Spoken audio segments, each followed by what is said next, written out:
Hello and welcome everyone, I'm Madals and today I've got a game from the ladder. And the ladder, well, it's not actually from the ladder, it is from the ladder. Get that right, it's not from just a random ladder game, it is from a replay pack from Team Liquid. So let's get straight to this. Let's introduce the two players. So in the top left position we've got the red Protoss. It is Mr. MADBULL. And his opponent in the lower left, who I have no doubt he's hoping will be like a china shop to him, we have got from Team Liquid, and the star of said replay pack, LiquidHerO. And it is, of course, a PvP. And PvPs mean that we should be seeing lots of gateway units, maybe some Void Rays, a couple of Immortals, and if we're really lucky, we'll be in for a proper treat, and we'll get some of those magical things called Colossi, and maybe even some other cool things going on, maybe some DTs, Archons. Everything is possible, nothing is certain, and that is what makes PvP very, very exciting, because anything could go very right or very wrong very quickly. And there are quite a few build order losses that can occur as well. One of the most common things I'm seeing people lose to at the moment in various replays in PvPs are when one player decides to open Oracles and the other player opens DTs, and it shouldn't be a problem because Oracles do have detection. Unfortunately, the DTs tend to hit as an Oracle is doing a bit of damage around here. A couple of Stalkers warp in, force it back. The Oracle then has no energy to come and detect the DTs before the DTs have killed everything.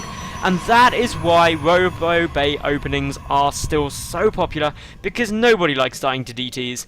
DTs make everybody sad and extremely angry, and Hero, well, he's just getting up at gas really early, so he could be going DTs. MADBULL, gas after gate, so a slightly different variation on the build. The second pylon already on its way down here for Hero. He's chrono boosting out them probes, so is MADBULL though, because that is what you chrono boost early on, everyone, and that is why chrono boosting is awesome. God, I love chrono boosting. It's so much more fun because there's some variety in what you can do. Lava injects are mechanical and just a bit like meh. You have to do them to have any chance of being any good. And I'm not saying the other races' macro mechanics aren't essential, but at least you've got some choice in it after all. Like even mules, you can decide which base you want to cool down the mules at, and there's a little bit of decision making going on there. Lava injects, no, just methodical and boring. Highly efficient is the best way to run them. Chrono boost, they've got to be the best though. You'll just be like, I want to use my macro mechanic to get out a whole ton of Colossi really, really quick. And that makes things so much more exciting. Now, Hero is dropping down a proxy pylon. This here, proxy pylon.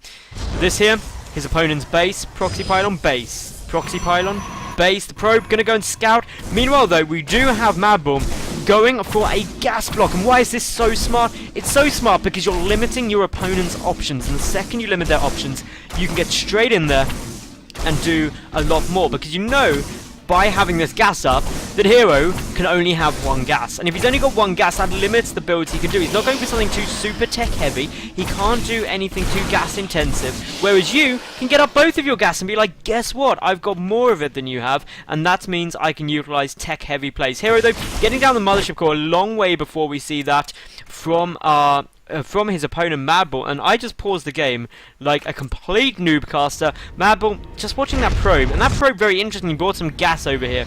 Not sure why it did that, just felt like it. The single Stalker and the core on its way across. We see that the chrono boosting is now going down on the warp gate tech, a second Stalker on its way out. We've got two Stalkers though down here guarding the ramp to the natural, as well as a Zealot moving across. A Zealot with that lovely, lovely new skin on it. Don't they just look so pretty? They really do. Anyway, Stalker is going to spot this, is going to pull back and be very careful. Be like, hey, there's three of you, one of me.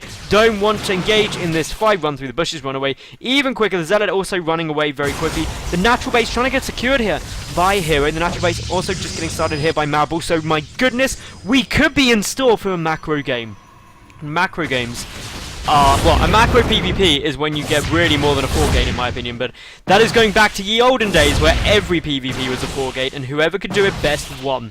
So the Stalkers, these two Stalkers should I say, are going to get a kill on the Zealot. Lucky little Stalkers. The Zealot not too happy about that. Does explode into a million pieces. Double gateway coming down here. 3 gates plus a Stargate opening out of MADBULL. Meanwhile for Hero, he's just getting up his second gate. Economy all the way forward. The Stargate could do a lot of damage. Robotic facility just starting up after this, so this is really safe. Not really anything for MADBULL to worry about. That Oracle, if it can do some good damage though, is going to be super happy. We've got more gateways coming down as well. This takes us now up to 4 gates with a robotic facility. A lot of production capable to come out of that, and also a considerable amount more than MADBULL's got. He's only got 3 gateways and the Stargate. So the Stargate, I'm guessing, is going to be used for an Oracle. Could also be used for Voidways, because after all, Voidways wreck Stalkers really well, especially when they activate prismatic alignment. But as we see, an Oracle coming out first. Voidways will probably follow this up. Maybe some Phoenix, which is always good to see. But yeah, 1, maybe 2 Oracles will hit the field. We've got the Mothership Cores still here for MADBULL, because Mothership Cores, you want to get them out early to bank up the energy in order to get the Photon Overcharge and all those fun things. Some Stalkers getting warped in. Currently, no scouting information really for Hero. He doesn't know that this base is down, he doesn't know about the additional gateways, and he doesn't know about the Stargate. Meanwhile, for MADBULL, what does he know? Well, he knows that this natural is coming down, but other than that, very, very little. So, neither of these two have great information. Now with the Oracle, getting... Oh, the Oracle coming in, but it's hallucinated. Mind games everywhere. That is so smart now by MADBULL, because obviously Hero, when the real Oracle comes in, is going to be like, hey, that's just a fake one. You're not actually going to kill me. I guess I won't bother pulling my probes. I'm just going to ignore that. And then, of course, real Oracle kill real probes. And real dead probes is not too fun. Phoenix follow up to this. We've also got the first Immortal coming out, a couple of gateway units running across. The proxy pylon is still up, but a lot of Stalkers and a Zealot on their way over for MADBULL to come and clean this out. So once he knocks out this proxy pylon, if he is able to, he's going to be pretty happy. He's going to stop reinforcements, and that's one of the key things here. Meanwhile, more Phoenix on their way out. The Oracle now coming in, dealing some good damage, gets 4 kills up very quickly. Where are the Stalkers? One getting warped in, but one is going to have a bit of a tough time killing this Oracle before it deals a huge amount of damage. 7 kills already goes down. Should be able to get 8 as well. Maybe even 9. A second Stalker there. And this Oracle is just on a suicide mission.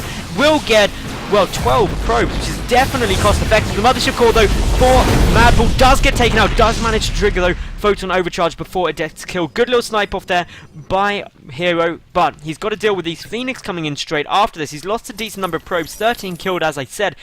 And that puts MADBULL quite a long way ahead. 43 workers to just 30. A 13 worker advantage is unlucky for some, but not MADBULL at the moment. He's pulling his Phoenix back, just ready to try and defend this. Sees the Immortal. There's some good force fields come down here, trapping 3 Stalkers. Definitely a good engagement here for Hero, who managed to take those out very, very easily. The Phoenix now being pulled back as well, trying to do a little bit more damage. We've got that Voidway coming out. More gateways are being chucked down, but the reinforcements from this very close pylon are going to help Hero massively, who knows he has to deal some good damage, but he's got a good army lead, and this army lead is going to help him push forward. There's only 2 Stalkers out. The Phoenix are going to be helpful for a little bit, but they can't lift enough of this army up to really make a sizable difference, especially without the ground reinforcements.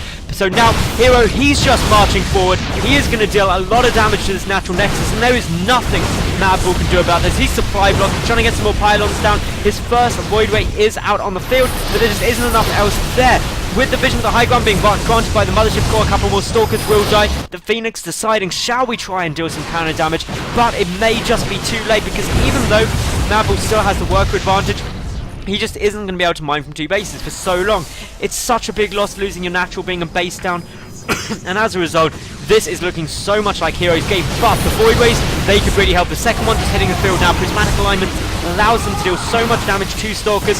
And as long as they don't get sniped off or fly straight into the army of Hero, he may have been okay. Another Time Warp going down. The Mothership Core was knocked out. Hero looking to be in a really comfortable spot this game. He is taking a little bit of damage from these Phoenix, lifting up a Stalker there as well.